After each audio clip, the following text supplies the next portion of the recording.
Very good evening to everyone. Thank you so much for coming. Well, my name is Naoko Ishi, the CEO of the GEF, and my name is Inger Anderson. I'm the Director General for IUCN. 6 weeks ago, Inga and I, or IUCN and GEF, hosted a conversation or dialogue on global commons in Washington. What do you guess is the global commons? Any ideas? Well, the global commons in our view is actually that say it's our forest, our ocean, our land, our water cycle, climate system, and important biomes, which all support our lives together. For the last 10,000 years, that they are supporting our life and the health development of human being, but we have been actually starting to erode those cells of global commons to the maximum, to the limit of their carrying capacities. So Inga and I actually brought quite interesting people together to Washington.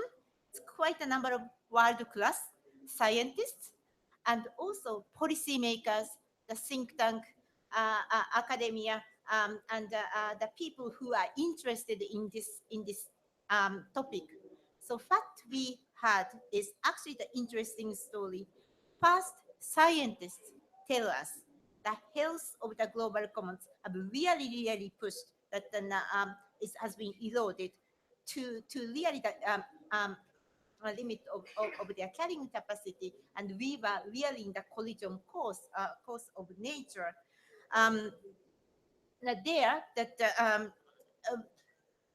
They suggested we need to change the course of our economic system. The message is that we were even deviating from the Holocene to Anthropocene, where the first time in the history we human beings have actually altered that function of Earth system. Then scientists, the policymakers, think tank, CSOs, actually business people, actually that talk about how we can flip the key economic system to avoid that clash with nature. Do you want to talk about it? Sure. So imagine what we are now carrying. We have this responsibility. We've pushed against these boundaries that Naoko has spoken about. We have, in some of them, biodiversity being one, and we've sort of transcended what is the safe operating space. And so the responsibility that we hold in our generation is to flip that system. Now that is a little bit of a big responsibility. And we think, nevertheless, that it is core and key to the conversation right now. And it is right now that we need to take action. And so getting together science, getting together policymakers, getting together private sector, getting together indigenous people and others who are working in these areas is now a call, a clarion call for action. And I think what we are so pleased about from IUCN, from the GEF, and from the many partners that are involved is the response that we had. The people who were at that conference in Washington all sort of had a moment of lucidity and are seeing that the responsibility is on us. We can't kick this can down the road. And that's the exciting part. And that's what we're going to talk about today. Absolutely. And during that 2 days conference, we have chosen the 4 key economic systems to flip: the energy system, food production system, and the city system, and the circular economy. Those are key important economic systems for us to try to flip. Otherwise, we are ruining our future and the future of the earth and its people. And here, we have actually the Peter Becker, who is leading the dialogue of food production system. That is one of the 4 key systems we have chosen to how to flip. So that the purpose of today's meeting is to actually let this to deep dive of food production system, and we would like to invite Peter to the stage together with his guest to think together how we can change, flip this very important production system. Peter, you are on.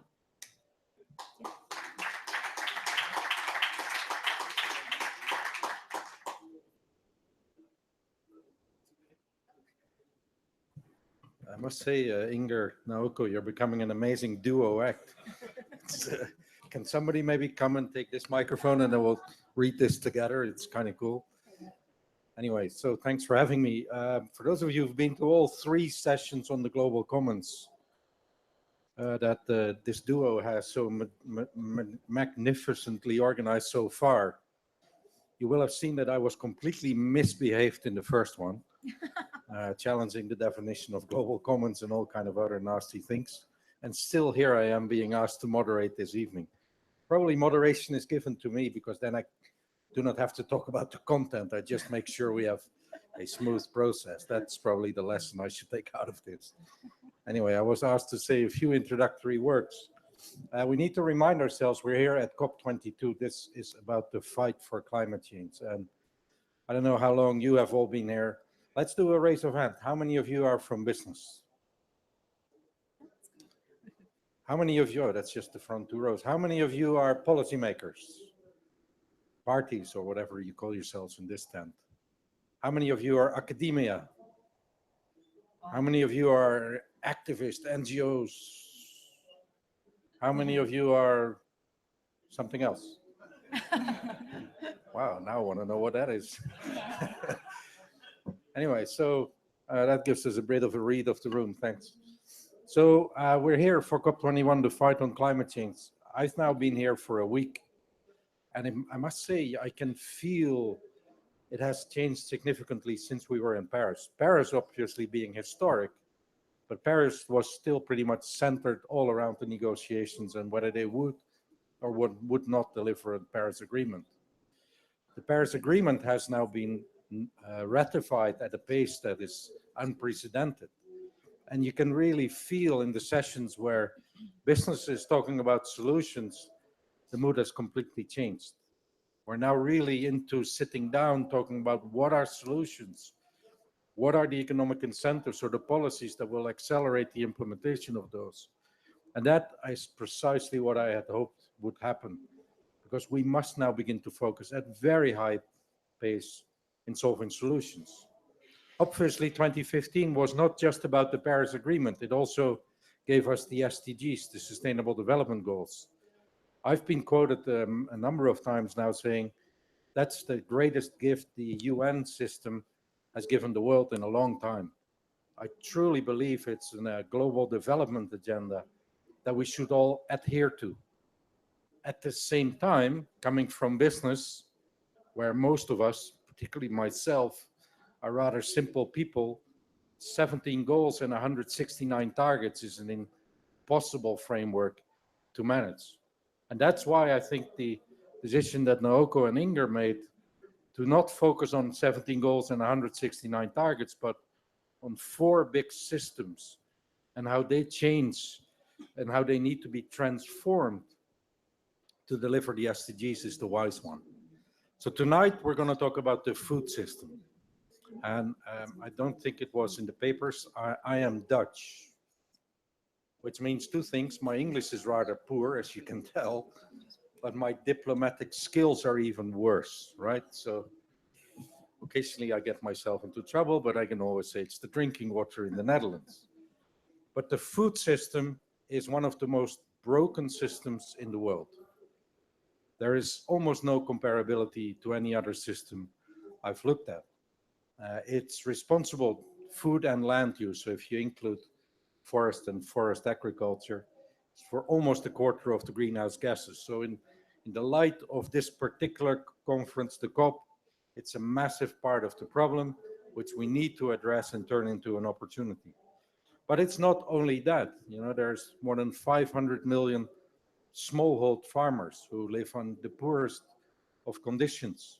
Succession in farms, not just for the smallhold farmers, also in farmers in developed countries, is becoming an ever bigger problem. We're going to have to feed not just the 7 billion people today, we're going to have to grow to 9.5, 10 billion people in a few decades from now. Tonight, 800 million people will go to bed hungry. Every 6 seconds, a child dies from hunger or hunger-related diseases. 18,000 children a day die from hunger. Now, the new statistic is that 2 billion people are overweight. Yes, I'm one of them, I know, but still there's a few more. More people are overweight to the point of obesity than there are people going to bed hungry. And that will lead to a rise in healthcare costs in the next 10, 20 years that no government can afford, and the system will just fall over. And then the last one, which is always quite shocking as well, 34% of the food that the world produces gets lost or wasted. Half of that, it rots on the land because logistics and refrigeration is not in place to bring it to the market. The other half is overconsumption and us all in the West or the North or whatever it's called, throwing stuff away. So this is a broken system. And broken systems need to be transformed quickly, because the challenge is, how are we going to feed 9 or 10 billion people within the planetary boundaries? And that's really, I think, what Inger and Naoka have tasked us with. When we talk about global commons, when we talk about the food system, how are we going to marry these things up? There's a couple of strange notions in my mind, and I want to talk to my panel tonight about that. If I think about the Paris Agreement and why that was successful, there are 3 reasons in my mind why we pulled Paris off in towards good success. The first one is science, and this is science for climate change, had become indisputable. If you shout 2 degrees, yeah, I know there's a president-elect who may say a few other words, but that's only and solely out of economic interest, nothing to do with science. The science is indisputable. If I say 2 degrees, you all know it's 1,000 gigatons. We're at 670 gigatons today. You want to stay below 2 degrees, you have 23 years of emissions. You want to stay below 1.5 degrees, you have 12 years of emissions. We need to transform fast. That science is clear, it's indisputable. I, as a business person, can understand what to do. The second reason why Paris worked is the presidency. It actually started with Manuel Pulgar in Lima, but it was certainly carried forward by Minister Fabius and Laurence Toubiana. The multi-stakeholder approach inside the Blue Zone completely changed the conversation. Business leaders, more than 1,100 CEOs in Paris, more than 600 city mayors, almost all of the NGOs were in the Blue Zone, and we were talking about solutions and things to do. The third reason is business and cities, to some extent last year in Paris, came forward with a massive amount of ideas on how to fight climate change. If I compare these 3 success factors, clear science, multi-stakeholder approach, and solutions coming out of business or other actors, I do not see the same power in the food conversation. I actually see science is rather confused. I actually see trust between stakeholders. And I know I'm the voice of business. I'm hated in some corners as a result of having business on my business card. The trust in this part of the system is extremely low. And the solutions are there, but in my mind are developed too fragmented. So the system is broken. We don't have a COP for food, funny enough. We are beginning to talk about it right now with an amazing panel. So that's kind of cool, right? That's like a great setup for a panel. Anyway, so on the panel, Naoko Ishii, the superwoman from Japan running, I always say GEF, but I never, is that how you say it? Yes, that's fine. The Global You did it right. Environmental Fund. Inger Andersen, the absolute amazing head of the IUCN. More than 10,000 people came to your World Conservation Congress in Honolulu, probably the biggest conference ever on the topic. Then we have Diane Holdorf. If you would like to join us, please, from Kellogg's company. And we have Jean-Christophe Logier. Is that correct? Wow, not too bad. Well done. From the Danone company.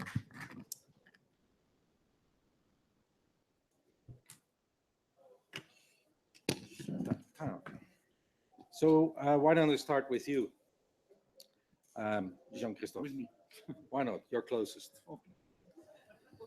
So food system puts a lot of pressure on the global commons. We need, in my mind, to think about system change. Having heard me say all that, what would someone from Danone answer as the role that you can play? Thank you for this introduction, Peter. And especially at 6:30 after a busy day. Now it's even 7 p.m.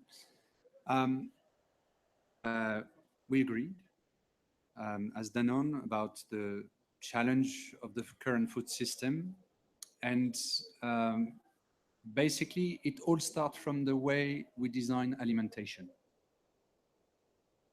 And so therefore, the mission of the company is rather clear. It is to provide healthy alimentation to the largest number of people. And it starts from our design of the different products that we are selling, taking into account local habits, local diets. And it's very important to acknowledge that it hasn't been the case in the past. You're saying that business people in somehow are challenged, and basically some of the stakeholders lose trust. We need to regain this trust. So in the Danone case, it all starts from the way we are designing our product. We have been many times assessed as a company, FMCG company, with the highest level of consistency between the mission that we have and the product that we design. We are operating in the mineral water. We are operating in dairy product. We have early life nutrition product and medical division, and hopefully soon some new alternative around the plant protein. And so therefore, what is important for the future of the food system is our ability to localize the supply chain and to take into account into what we used to name the blockbuster, the local diets. And so you could see in the future more and more initiative around product and even brands, because we haven't talked so much about the consumer engagement, and that may be one of the topics we will have to address. More and more product that will be locally driven by the local ecosystem, and where we can bring as much as possible our expertise around healthy nutrition. The entire organization is under redesign to fulfill this mission.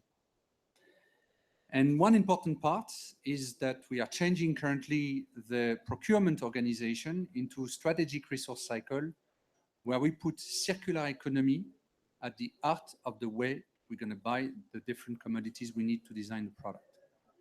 And to give you a very simple example, the tender of the company will not be only based from a procurement perspective on the productivity that is mostly driven the way you procure, you buy, you purchase your commodity, but also as well on the carbon related to the commodity we buy. So we want to engage our suppliers, our farmers, and sorry for the farmers, the suppliers, around major topic such as the carbon reduction, as it will be part of our tender process. And all our team are today rewarding based on this value creation.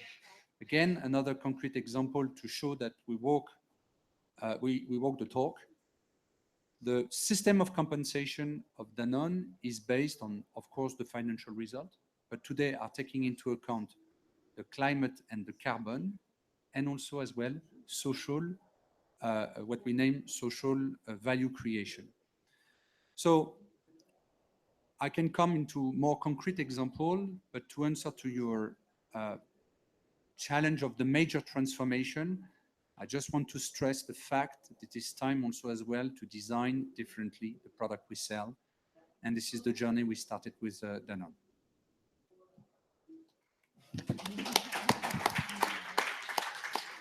So Diane, when I say the system is broken, needs to be changed, let's assume I get an invite, which I know won't happen, to the board of Kellogg's, and I make that same speech. What will happen? As a global food company, we recognize that we operate at the heart of food security and climate. And so it's recognized that food systems are extremely challenged around the world. We source our ingredients, primarily grains, but also fruits, potatoes, in all parts of the world. And we've seen firsthand the challenges that climate impacts place on food systems, the challenges that the implications of civil unrest and drought and other issues stemming from climate can happen in countries where we're sourcing our ingredients. Now, as a global business, for us, that is part of business continuity and business planning. And when crops fail or food systems shift through those breakages, we have to and do move. But we're fortunate to be able to do that because it is the farmers who are facing those challenges who don't have that ability to shift as we do and whose livelihoods are very much at risk. Peter, you spoke at the beginning about the challenges of a broken food system and how much work we have to do and how much of a contributing factor it is to climate. But I also suggest that it's farmers who are at the cusp of that risk. And we, as a society, can't survive without food. So we have to be able to engage the system in ways that make sense, that address the natural resources implications, that address the soil health implications, that address the water quality and quantity challenges, but yet that also get after the infrastructure and the policy and the funding aspects to make sure that we're addressing these issues. Now, at a company level, we have plenty of commitments. We're working hard in this space within our own operations. We're in our second generation of sustainability commitments.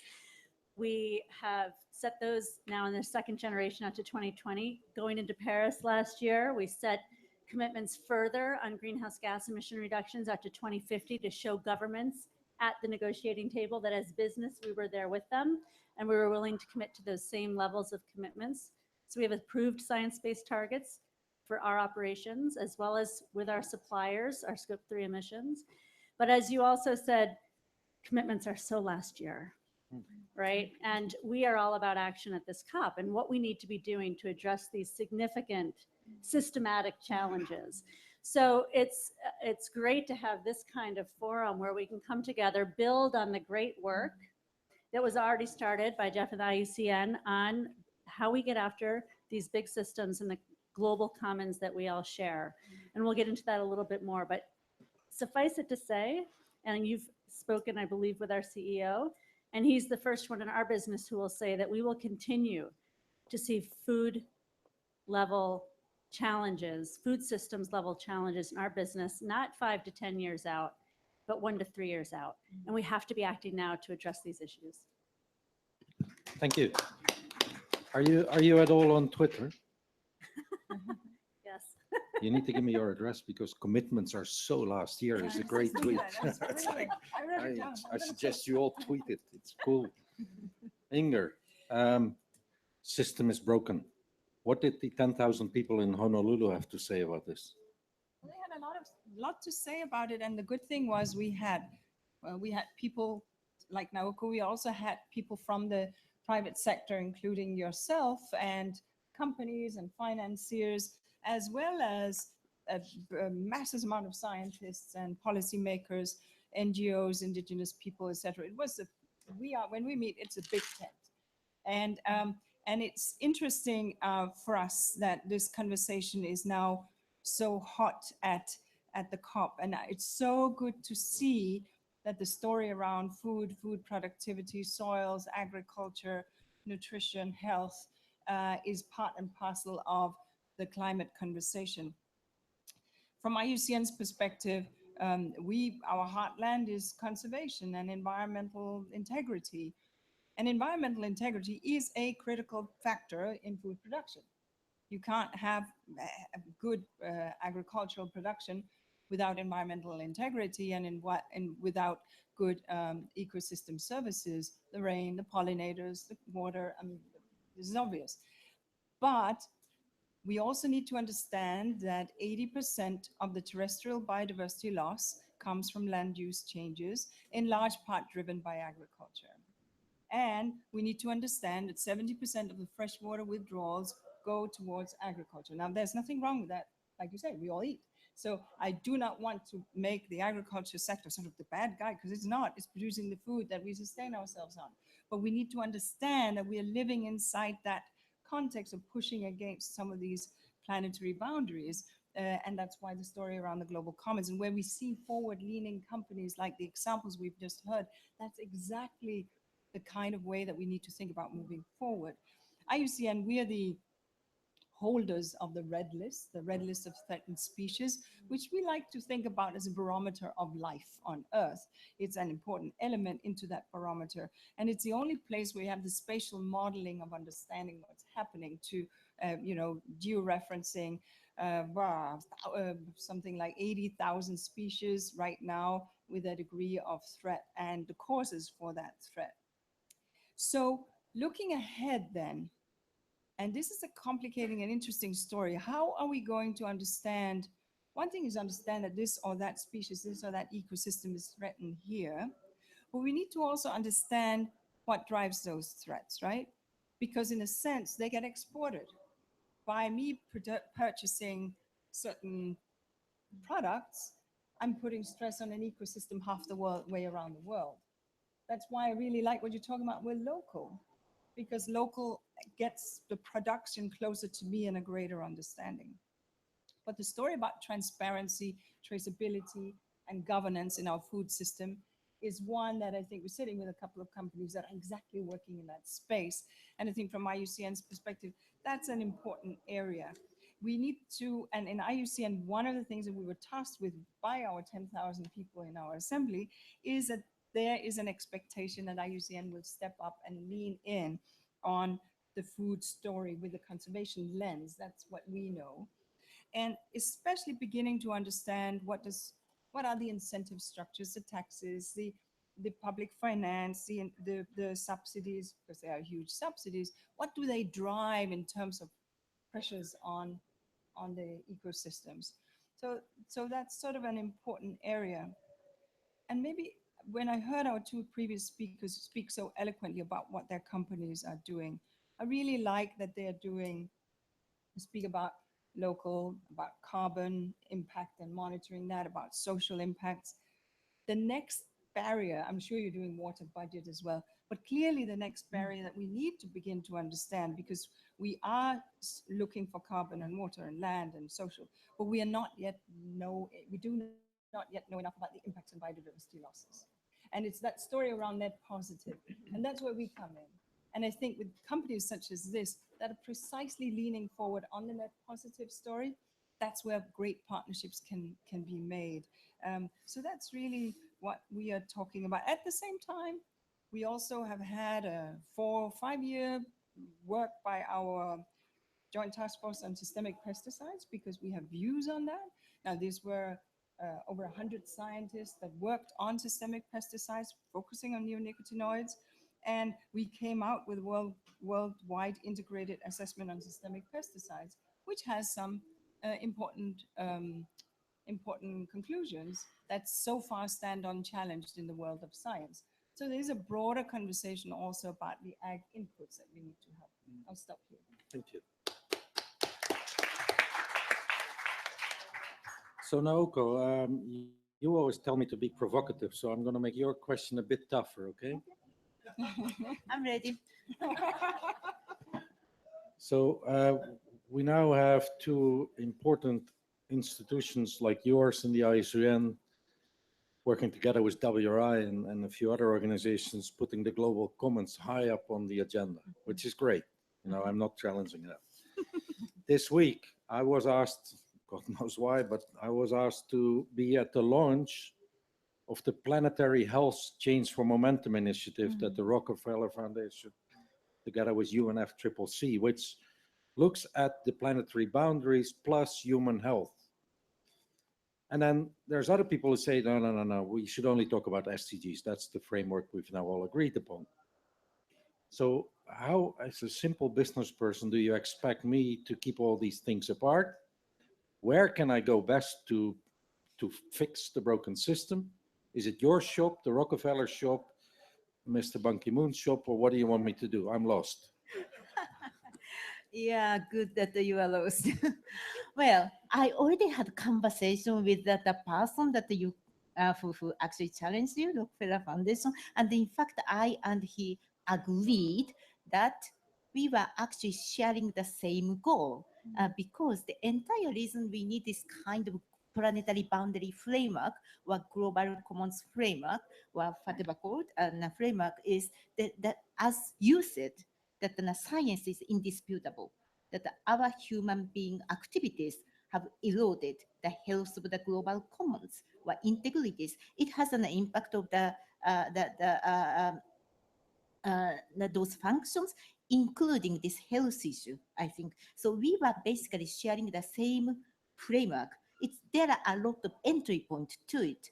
In our case, because that we actually see this issue from global environmental commons, we come up those four systems. But of course, that he can or anybody can talk about the challenge of health system, or education system, or those SDG goals. But if you remember that I forgot one thing to mention in my opening for this Washington conference. Scientists led by Johan Rockström of Stockholm Resilience Center showed us a beautiful framework of wedding cake. You may remember that SDG has 17 goals, but then he classified, grouped those SDGs into 3 layers of wedding cake. You can just imagine wedding cake, right? 3 layers. The first layer is actually the 4 SDG goals. It's actually the forest, and it's an ocean, and it's a climate, and I missed one thing. Land, life on Okay, land. thank you. So those are the kind of global planetary commons. It's unnegotiable. It's non-negotiable. Once you exceed the health or carrying capacity of those the global commons, it's going to be impossible for us to take back. So that these 4 goals or integrity of global environmental commons is the foundation for other goals to flourish. Then the second layer of the wedding cake is those action areas and energy or transport or cities, whatever else, that areas for the human being, the economic activities takes place.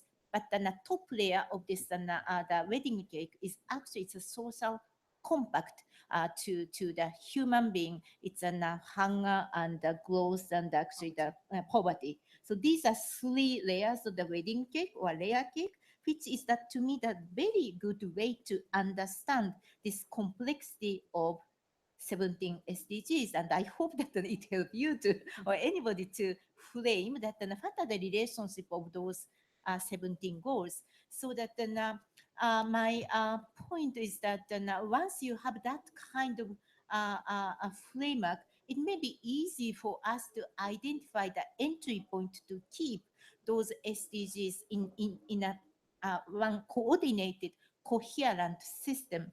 So going back to, so I think I'm answering to your question, but if I may just add one thing, that then it's actually the one of your second point of why the climate kind of capture the imagination of the everybody, and even kind of providing solution to it.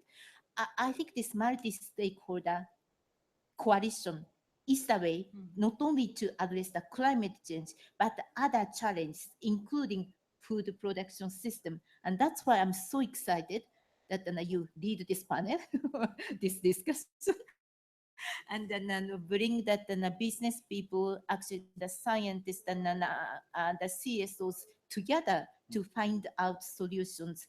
I just to pick up the 2 points from actually the Danone and the Kellogg, that they mentioned that the importance of the consumers. They mentioned that where that we can help the weakest link of this system. That when we try to flip the system.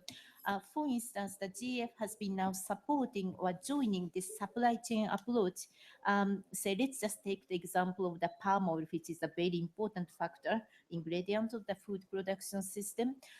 So we used to do a more like a fragmented, you mentioned fragmented approach to this issue, but we now realize we need to build a multi-stakeholder coalition to address this huge challenge. So in case of palm oil, we not necessarily the GEF, but there is a group of the stakeholders working already together from that and how to help that producers in say Indonesia, and how to bring that processing companies, how to do that trade, and how to work with a brand like Unilever or Nestle, then how we educate the consumer. So these are people who are already working together from responsible producer to consumer goods forum. So where I think our role, public money's role is to exactly what Diane said, there is always a weakest link of supply chain. In my case, this is going to be how to help the transition of unsustainable farming to sustainable farming of smallholders. In many cases, these are the weakest link of this supply chain, and that's how I see that we are the maybe public sector can actually help and strengthen this multi-stakeholder approach which you are promoting. Very good. Thank you. So I'm going to do one more quick round with the panel, and then I'll open it up to the floor, because I hate these sessions where there's only one question, time for one question. So we're going to give you a few chances to talk. Jean-Christophe, I have recently been completely impressed by a piece of work from the Barilla Foundation, pasta company in Italy. They have the food pyramid. The higher in the pyramid, the less healthy for you, the lower, the more healthy. But they've now made it what they call the double pyramid. They created an inverse pyramid to show what is the environmental footprint of the different categories of food. And there is almost a perfect correlation between what is healthy for us human beings is healthy, or at least has the lowest footprint for the planet, i.e. red meat is not too healthy, has a massive footprint. Vegetables and fruit are very healthy for us, low footprint. So this is diets, nutrition types, but this is also about consumer choice. You are one of the smartest marketing companies on the planet. You can make me eat anything because you tell me it's Greek yogurt, and I have no idea whether this is actually Greek yogurt, but I buy it because you told me so. So Greek recipe. So how are you going to make me eat healthy, man? I need it. And how are you going to influence all these people? Because my statement is the scientists and the techies and the people making your products can do anything, but if we cannot get it into the minds, then we're not going to make it, I'm afraid. Once again, thank you, Peter. It's a pleasure meeting you. I mean, can I be the second one to answer to this question? Okay. Let's also as well recognize that we haven't been so good about communicating all what we do from a sustainability standpoint, even if sustainability is part of our business model, so it's becoming more and more difficult to separate what you could say doing mainstream and what you're doing from a sustainability standpoint. But our brands are clearly a great asset to connect with the consumers. It's a complex topic, very complex topic. Why? Because at the end, brands are here to be appealing, and you need to tell at the same time stories and provide to the consumer transparency. I think it will all start from your basic, which are the traceability of the ingredient. And so therefore, being able to give what the consumer is looking for is, I want to know what is inside the product and where it does come from. And when it does come from, I want to go until the farm. I want to know the story of the farmer that has been producing this milk, this strawberry, talking with Diane about the strawberry commodity before the event. And so it is important that on this topic, we are able to connect through the new digital system, because there is a possibility now to tag your product and to have this type of information very quickly. Even though you're not going to do this on all your daily product that you buy, it's becoming very complicated. So we need to reinvent this connection. And to reinvent this connection, I think that it's a fantastic opportunity now for our marketers to prove that they can make you dream. You were mentioning that we can make you eat a Greek yogurt without telling to you that the milk is coming from Greece. This is a Greek recipe. We need to explain again what is behind each word that we are using to connect with our consumer. And so I don't want to talk about education here, because we used to say, oh, let's educate our consumer. That's not the point. We want to empower the consumer to make the right choice and be in the point of sales or back home in connection with the relevant information that he wants to access or she wants to access to. At the end, I don't have any magic bullet. You know about the label. You heard about plenty of labels that are today a little bit also as well losing the consumer on their choice. I don't want to quote some of them. One which is working pretty well, by the way, is the organic one. Even though already behind the organic label, you have many different types of realities and legislation. So it's an opportunity to reinvent marketing. Reinvent marketing with this final aim. I want you to make the choice of something that is consciously understood, and that you have the possibility of accessing to the information you're looking for. So brand with purpose, you're going to see will voice up. This will be your assessment of a consumer to rely, to question, to challenge.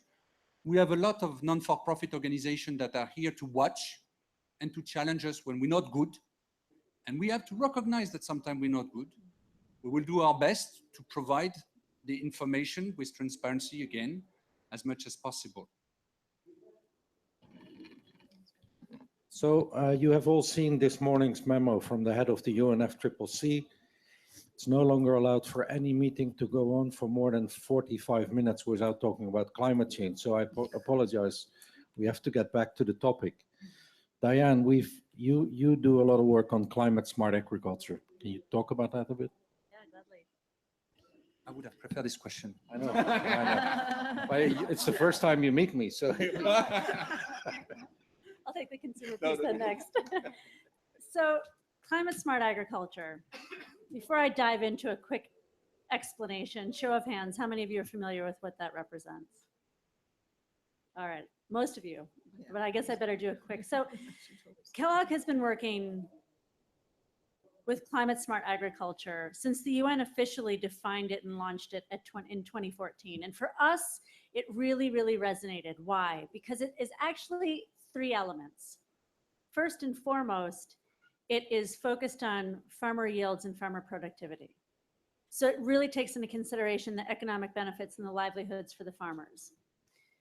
The second piece is that it focuses on resiliency. And I touched a little bit on the importance of resiliency in the farmer communities in my first statements. But the fact that we have to be able to address resilience in the face of climate change is real, and it's inherently part of climate smart agriculture.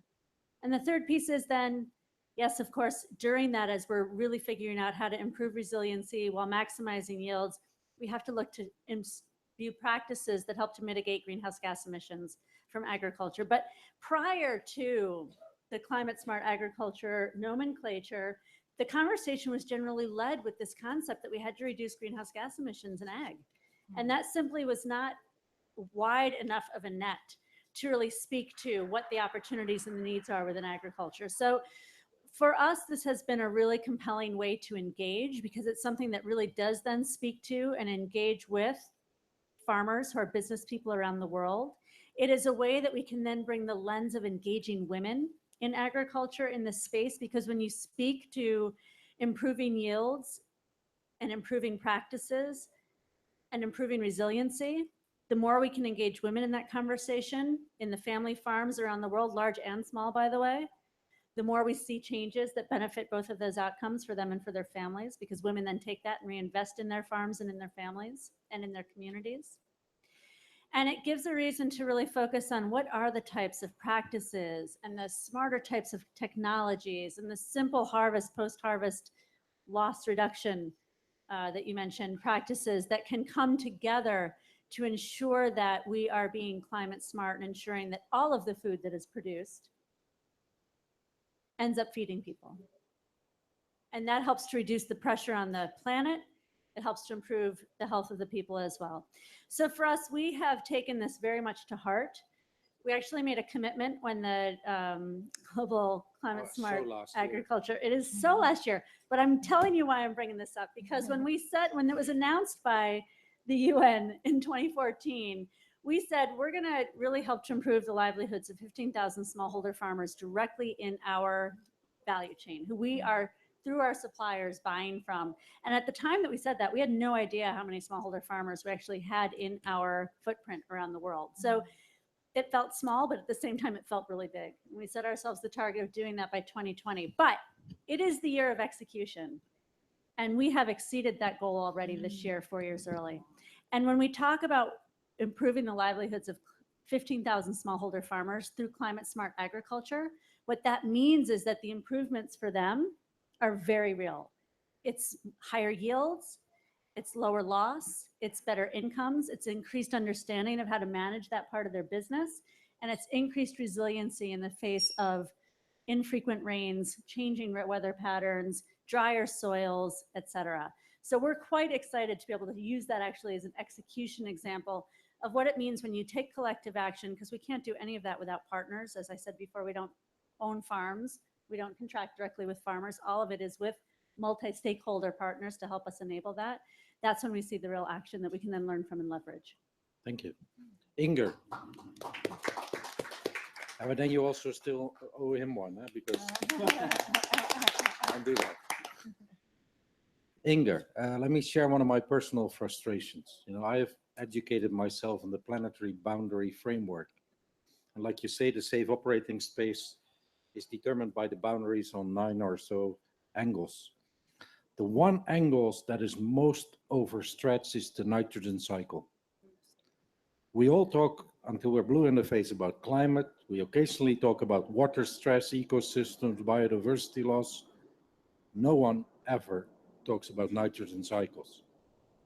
What do you have to offer in terms of nature-based solutions for this problem? Well, yeah, exactly. I mean, so we're talking about two that are specifically very overstressed. One is the phosphorus and the nitrogen cycle, which is very real. And the other one is biodiversity. And actually we look at biodiversity being beyond where we are in nitrogen cycle. So we have to think about and I really like what I'm hearing from the two colleagues from the private sector, Kellogg and Danone. So if we are to get to the place where we begin to reel back some of those impacts that we are having on the soils and on the water cycle, etc., by what we are emitting, we have to think about the cyclical story of agriculture, and we have to understand the ecosystem in which we work. We in IUCN, we speak about quote unquote nature-based solutions. So what is that all about? It's really very simple. It's investing in nature's infrastructure. It's as simple as that. We know what it looks like to invest in physical infrastructure. There is a nature infrastructure too, and that provides a yield. Except it's a yield that we haven't quite understood. We haven't really monetized. We take these things for granted. As I said, the air we breathe, every second breath we take comes from the oceans, for example, right? The water we drink, and obviously the pollination and healthy soil. So how do we invest? Well, we have to think about what we're socking into the soils, into our systems through the nitrogen and the phosphorus cycles, and what that does to productivity. Your example is a brilliant one where you talk about, okay, we're going to work on climate smart and thereby reducing some of these agricultural inputs which we are taking for granted, and working with more natural cycles in the ecology, in the ecosystems.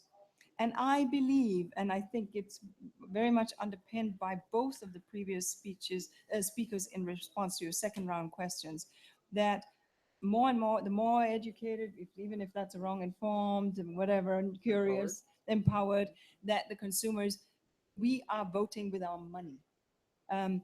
There is a time when you're very poor that you buy the cheapest, and the cheapest will be what. But at the moment, and this is from India to the Arab region to Asia, the moment you reach a degree of middle classness so that you can actually vote with your money and it is not just survival, you begin to think about and talk about what is it that I'm giving my kid. And it always starts with children. So IUCN we work a lot on this. Just to give you three very, very rapid examples. As you know, think of your grandmother, apple yard, if you're from those kind of places. And I am. So my apples were different from my neighbor's apples were different from yours. Each was a different genetic variety, and they tasted differently. Same with wheat, same with barley, same with everything. We have narrowed in on the genetic diversity and the agrobiodiversity of our species, such that we all now only know golden delicious when we go to the supermarket for those. I mean, exaggeration, but you know what I'm saying. And the point here is, but when wheat stem rust sets in, when some of these diseases that are very real, that go like wildfire across crops, what do we have to do? We go back to the wild relatives of these crops that are in the fields, in these ancient places, such as what was, the biodiversity of Syria, wild relatives across Iraq, where some of these crops were born. So we are working a lot on in situ conservation of wild relatives of crops. That's just, we're also working on lots of other things that I won't take too much time, but just to mention that, for example, Tanzania, they've got this agricultural growth corridor called the Sagot Corridor. And with us and other partners, and this is agricultural for export as well as for domestic consumption, but it's really an export corridor. But they came to us and said, how can we work on net positive?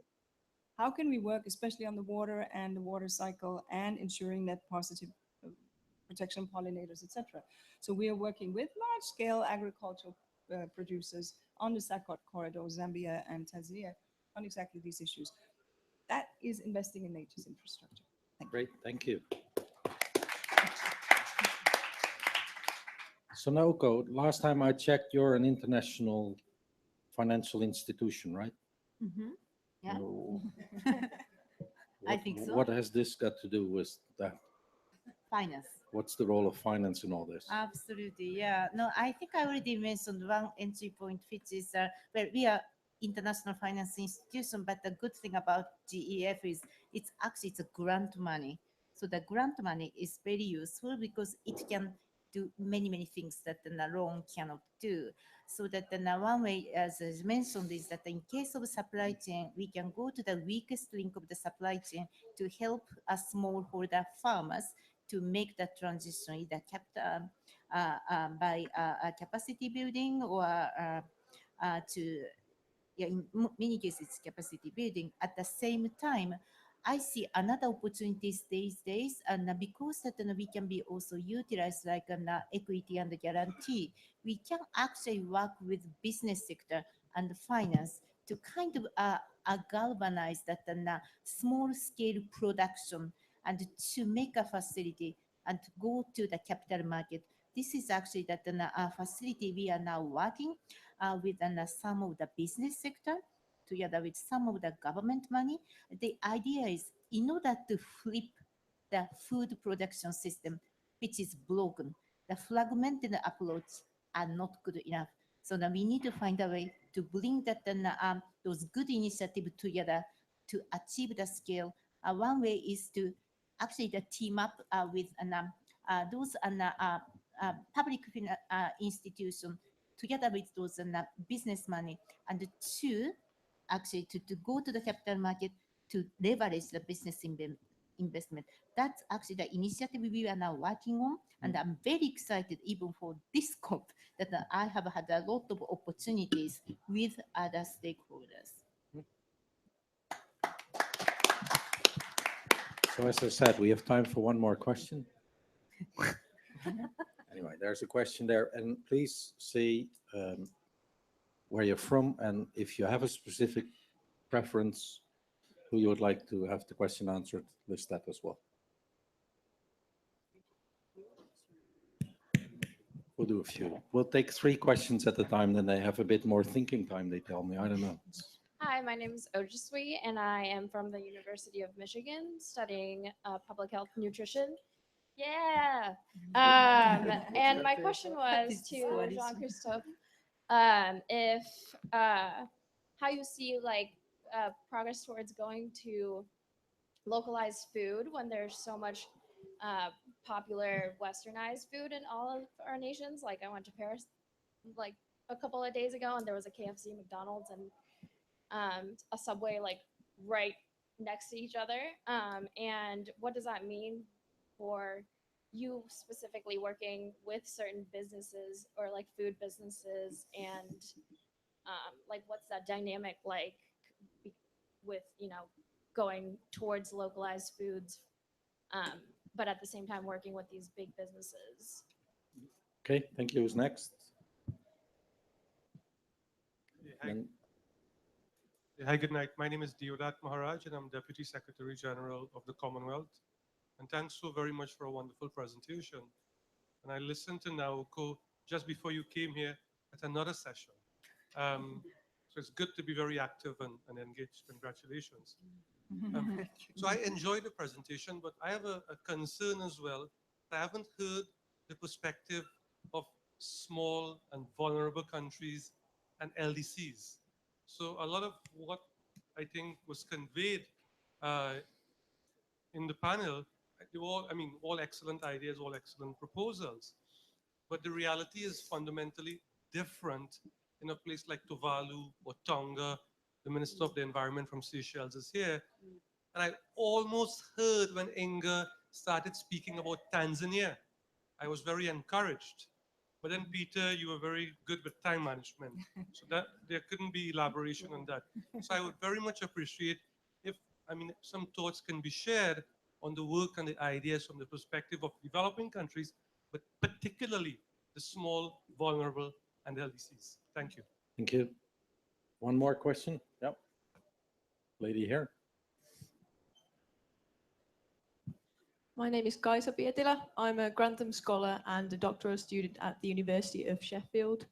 And I think my question is to all of you, actually. It was very refreshing to hear mentions of resilience and how we need to be more climate resilient with our food systems.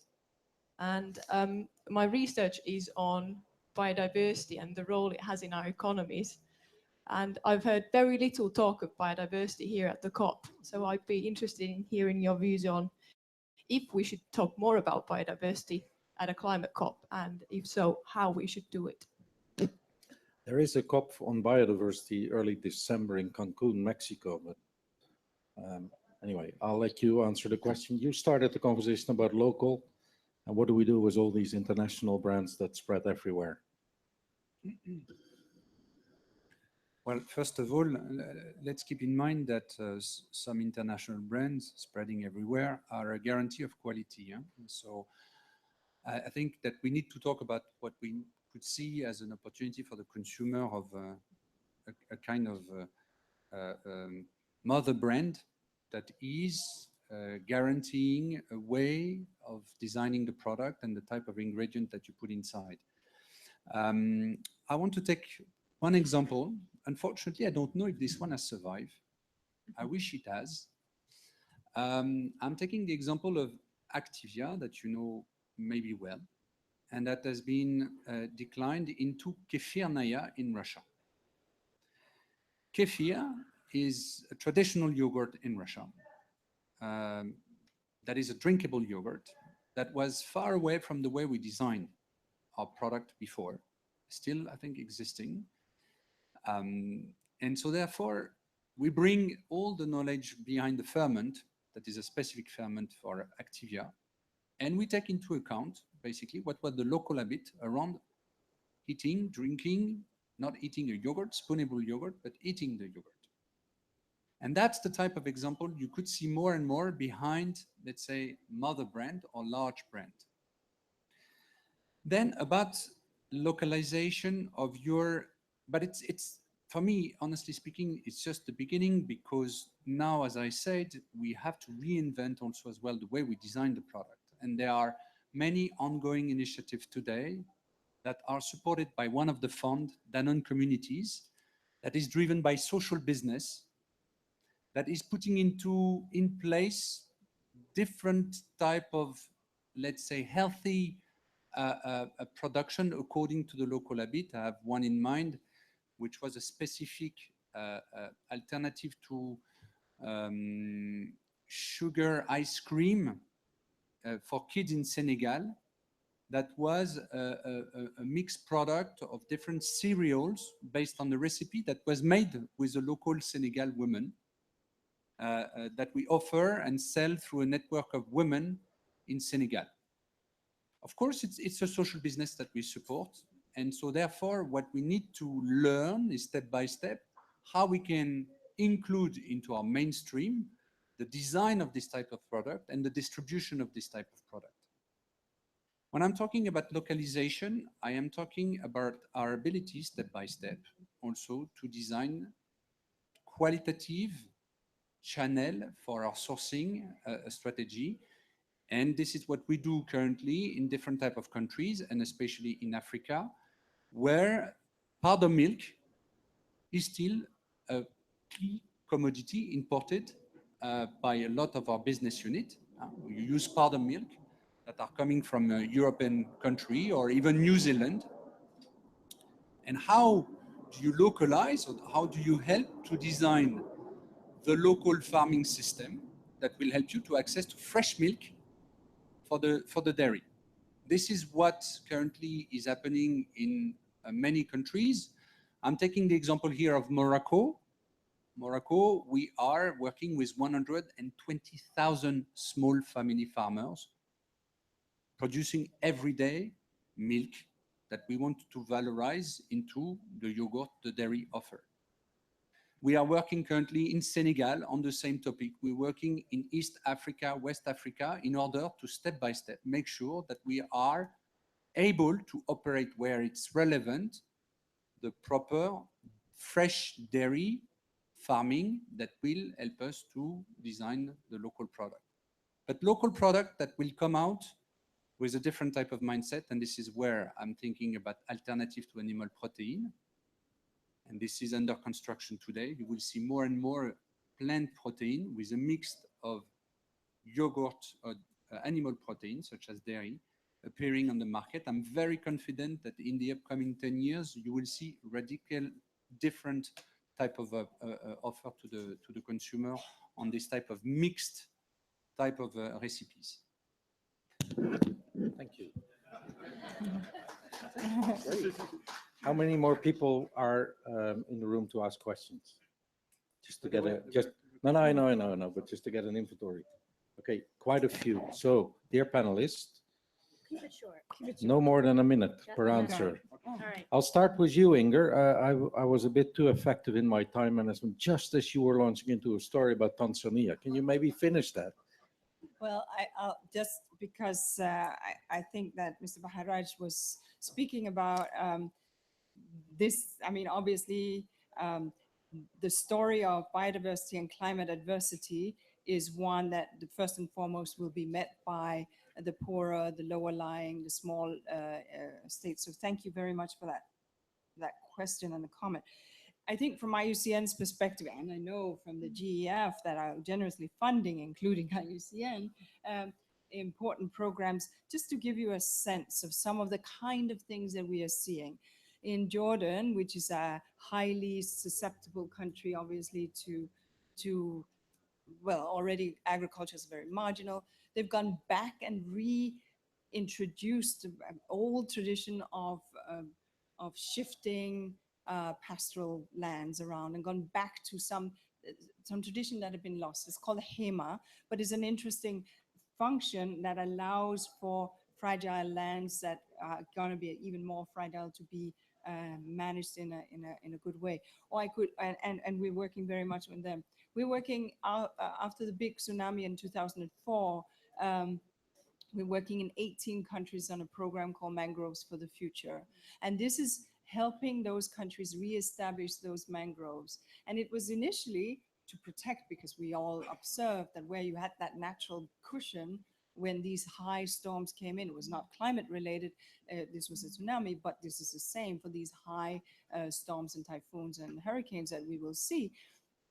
Initially, it was about planting mangroves, but all of a sudden, what happens? Well, you know, you have all this biodiversity. Oh, well, the fish stocks go up because this is where they spawn. Women are smart, as you may have noticed, so they figured out, actually, we can start crayfish industry here. And so they started these self-help crayfish banks where you start with your crayfish, you lend me some, I pay you back some, and it's all of a sudden that stuff. So I think that, I mean, local communities really have many of the answers. Many of where we have seen overfishing or illegal fishing, we've been working with some of the communities to help with time of day fishing. Oh, now he's coming after me. So that's just to give you a sense, but I must answer Kaiser Pedwar's point on why biodiversity inside climate change. Oh, now you're starting. Okay. No, this was for Mr. Baharaj. So, so just to be very, very brief, look, we've looked at this, and a study that we have coming out, I think, any day now, we found that 80% of the processes that are generated by ecosystems are impacted even at the 1 degree, right? 1 degree. So that's an important piece. We know that what is the first thing that you're seeing? Movement. So Japanese coral reefs have moved 10 miles. I mean, over, you know, this is an incredible phenomenon. Of course, things go up the mountains, cooler temperatures, but different species react to different things. You know this, you're doing a PhD. Some species migrate based on time of day light. So they depart when the sun is in a certain spot, but they eat things that are dependent on heat, on temperature. So the two things don't work. And all of a sudden you see these populations collapsing. So climate change is very real. We see also new diseases coming into populations and so on. So the story of species and biodiversity is a climate story, and the climate story is a species story. That's why we're present in all of these COPs, because that is an important thing too. And I think the UN is really working on the synergies between these conventions. Okay, back to the room. 3-4 questions. You get to talk, Malcolm. Promise you. Sir, over here. Or there's a few in the back there. Yep, go ahead. Hi, my name is Connor Rubin. I'm also from the University of Michigan. And my question is actually specifically for Ms. Halldorf. So you spoke a lot about building resistance in your small farming or your small time farms, or the small time farms that you purchase from. And while resistance is excellent, there's also the policies of disaster mitigation. So in the instances in which resistance wasn't enough or disasters happen, how does Kellogg specifically deal with that? How do they sort of interact with those farmers to ensure that while A, Kellogg's investment in product isn't lost, B, the farmers' investment in, you know, their livelihoods isn't destroyed by drought or, you know, tsunami or whatever the natural disaster may be? Thank you. The audience gets to ask questions in 30 seconds, right? Be concise. Thank you. I will try. I'm Patricia Perkins from York University in Toronto. My question is, in what sense is what you're talking about commons? Because this is a very specific word with a history, a long history. Elinor Ostrom won the Nobel Prize in economics in 2009 for her work on the conditions at the grassroots and under which commons can be defended and protected. It's a question about governance. So are you trying to co-opt this term? Is that your intention here? It is a term with a definition, with a meaning, a history. Thank you. Please. My name is Jerome Munsey. I'm with the European Commission. If I take my European Commission hat and speak as a son of a farmer, I think one of the three pillars of sustainability is economic sustainability. And I think maybe agriculture can get a bad rap, but often in developing countries, undeveloped countries, farmers are just struggling to do their day-to-day thing to make economic. It's not necessarily that they want to pollute the planet or do that biodiversity. But just another aspect is that I think that the informal sector, particularly in developing countries, can be 80% of the thing. So when we often talk about private sector, we're thinking from a developed world, whereas the informal markets in milk and various other things is often much bigger, and it's also just to reflect on that. Thank you. So I'm giving my panel a warning here. We're nearing the end, so after we have answered these questions, I'm going to give each of you a 1-minute opportunity to impress this audience so that when they wake up tomorrow morning, they'll think about whatever you said in that minute, okay? Good. Kellogg's got a question directly aimed at you. Can you please answer it? Yeah, gladly. So I'm going to try to do this quickly, Peter. I'll wait for your tap if it's not fast enough. First of all, as a company, we work quite a bit in the hunger space. And so we respond to disaster. We set up food banking networks where they don't exist. We fund infrastructure and policy on food feeding programs where they don't exist. However, that is a post-reaction. It is not a sustainable reaction. And so we will not stop. We will continue our work in hunger. But our work with farmers and farming communities and smallholder farmers in particular is around driving this aspect of sustainability. Now, how can we improve their soil health? How can we improve so that it retains more water in the case of drought? How can we educate on business so they have a better sense of what a bottom line actually is rather than simply the income that they have? We worked with over 1,000 farmers, smallholder women farmers, particularly in India, where in addition to helping them with their maize production, we also helped them create organic kitchen gardens so that they had healthier food to feed their family and had some incremental income. We've taken those kinds of actions in numerous different places because it's never one size fits all, but it's understanding where are those opportunities to build resilience so that the reaction to disaster does not have to be as significant. Well, cool. Naoko, you came up with this global commons idea. How many minutes do I have? 1.5. Well, actually, but a few more questions which actually directly came to me. So Sure. I want to negotiate with you a little bit more than one minute. I'll give you 2.5. Okay. All right. Because Yeah, exactly. because there is a very important question that if I emphasize only a kind of big business, or actually that in the developed countries, it's a very, very important question which I cannot let you leave without my answering. I thought that I emphasized that the importance of weakening weakest point of supply chain. For instance, in this project, our focus will be how to help the smallholders transition to sustainable farming. We are not necessarily concerned about even smallholder farmers if they are integrated a large plantation, because they are usually kind of, taken care of by how to fertilize and how to get a better seed. So our focus will be mostly how to address the weakest link of those supply chain or the value chain. So I think we were very clear about where these limited resources should go. Also, in case of Africa, the food security in Africa, our flagship program actually covers 12 dry zone African countries that are there. The focus is particularly how to help smallholder farmers whose limited asset is actually the nature or the ecosystem. So how to help them actually augment their capacity of utilizing those soil or the water or the forest. So it's very much aligned with what we have been talking about. So that that's without bringing those smallholders, which are 80% of the African agriculture, or the very important part of the supply chain, we were not really able to flip the system. It's a very important point. Then I'm really tempted to jump in this why we were not discussing biodiversity here at the COP.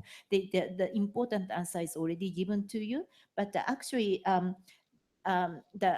we also share that concern that GEF is actually operated within this not only climate agreement, but biodiversity, land degradation, then ocean, forest, and chemicals. So to me, it's really important for all of us to kind of have an understanding that how these different conventions are integrated under this planetary boundary system. And somebody also mentioned how this local action have impact to the global action. To me, this integration from local to regional to global is also scientifically proved. So that again, it's absolutely important to bring those small, the local actions to achieve the global significance. Last question, which I know that Peter will answer to this. Am I confusing? Are we destroying this important commons and the framework, and how do we deal with the governance? In fact, there is also another comment that legalistically speaking, the global commons only means that high sea and the Arctic and the outer space. I forgot one more, but there are 4 legally bound definitions. We actually internally debated what we can call this integrity of Earth system. One suggestion from Johan Rockström is, could we call it planetary commons? Then we say maybe no, because the one thing why we want to initiate this conversation about the global commons is not only that you who are already very well informed or educated audience, but to make a bridge to audience which are yet to be educated or yet to be empowered or yet to be informed, but important audience that the business and the finance people, that the policy makers, how we can make that bridge. So we are looking for some kind of appealing word that which kind of people can get kind of sense that what we were talking about. That's how we decided to use global commons, knowing it already caused some kind of friction or noise from the system. But we are very open. If you have any better suggestion to call it, please let us know. Because the idea of having this conversation is to make the bridge, to bring the people on board on this framework and create the coalition towards the flipping the system. If I'm not mistaken, the question came from Ireland on the economics of agriculture, right? Yeah, no. Yes, for the farmers. You were talking about, so, well, just a short, maybe different perspective on this question of fair price. I don't know, well, there are different type of situation. There are farmers, they are expecting to be daily paid. I'm not going to talk about those one that basically are extreme farmer of subsistence. I would like to talk about the cost and the net income of farmers. There is a tremendous opportunity to rethink our agriculture model that will reduce the cost of input, that will maximize the farm potential, and so therefore not being so much dependent on the market price, but much more controlling the cost of their production in order to maximize their net income at the end of the day. Because the topic of the market price is not the only one today that is the relevant way to sustain or to improve the livelihood of farmers. We are convinced, and we are working with a lot of farmers on their structure of cost in order to optimize it thanks to sustainable agriculture. Great. So we're going to move over to the panel. The food system is broken. We agree on that. You have impressed me with your deep expertise on how we're going to fix it. So you now each have 1 minute to impress the hell out of this audience. And good luck. Who wants to go first? No? Diane, there you go. Diane, go for it. Give you more time. So here's where we start in these discussions. We share this food system, whether we like it or not, at a local level as well as at a global level. And it truly is one of these systems that will take collective action to address the challenges from the scientific standpoint, through to the farmer livelihood standpoint, through to this connected supply chain standpoint and the infrastructure that has to go with that, that frankly we haven't even started to really touch on here today. So this challenge of collective action, what's the role that we all play in the food choices that we make? How do we take action for the foods that we choose to eat and share with our families? How do we then work with others, especially for those of us in the food industry, but not only, because so many people are connected to this space, to take the types of actions that watch out not just for farmers and their livelihoods, but for the systems, the natural systems, the biodiversity systems that are absolutely critically necessary to support it.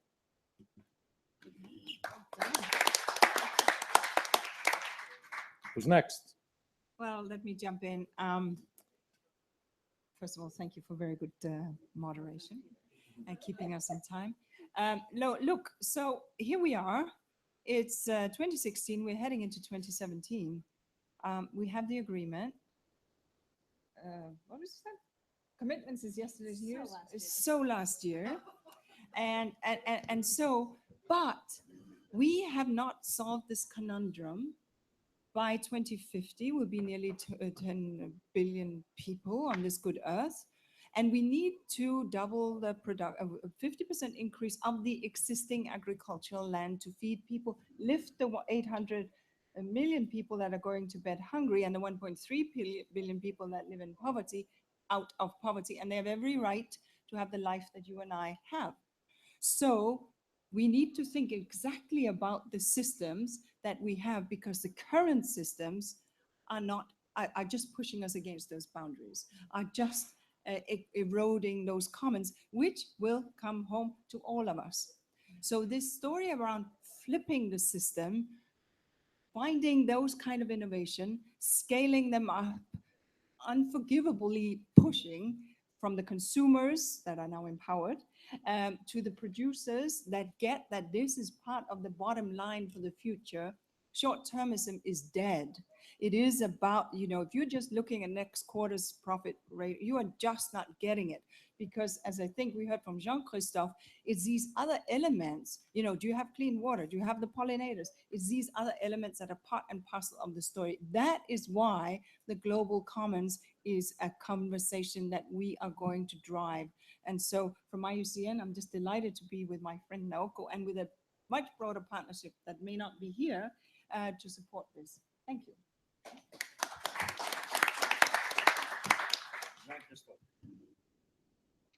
The food system is broken. Can I give then quickly another perspective? Because we need still to believe that there are many solutions. And finally, I don't want to talk about recovering, but we can change. So it is time for changing. We are convinced that with the support of organizations such as IUCN and for-profit organizations, we can drive this change together. And that for maybe at least for-profit organization will move from being part of the problem to being part of the solution. We need to gather all of our energy, our expertise, our connection to the consumers, And I would like to also call for action. You were mentioning the financial support. That is, from my perspective, a little bit behind. It is time to rethink the overall investment system, and the social bonds as well as the green bonds are solutions that will definitely help us to drive this transformation, and you can count on us to be part of this movement. So Noko, as one of the co-hosts, you're honored to go last and close the meeting. Well, Peter, do you want to have your 1 minute to impress the audience? I thought you may be frustrated, non-opportunity. Okay, all right. So no complaints later. All right, everybody, thank you so much for being here. And thank you, Peter, for your very provocative chairing or moderating. And thank you so much for panelists. Great. And thank you so much, co-host Inga. Our dream, our shared dream is to make the global commons everybody's business. And that is the only way I think that we can save this world for us and for our children and for the earth. So please take a look at, actually, if you are interested in this agenda, please visit this website. We actually created a dedicated website for this. It's globalcommons.earth. And you can find a lot of information starting scientist analysis of global commons and some suggestions on how to flip the system. Again, that let us come together under the shared purpose and find a way to flip the system. Thank you so much. And here outside you have drink. Oh. Thank you, Peter. Nice meeting you as well. Thank you, Diane. So great to see you.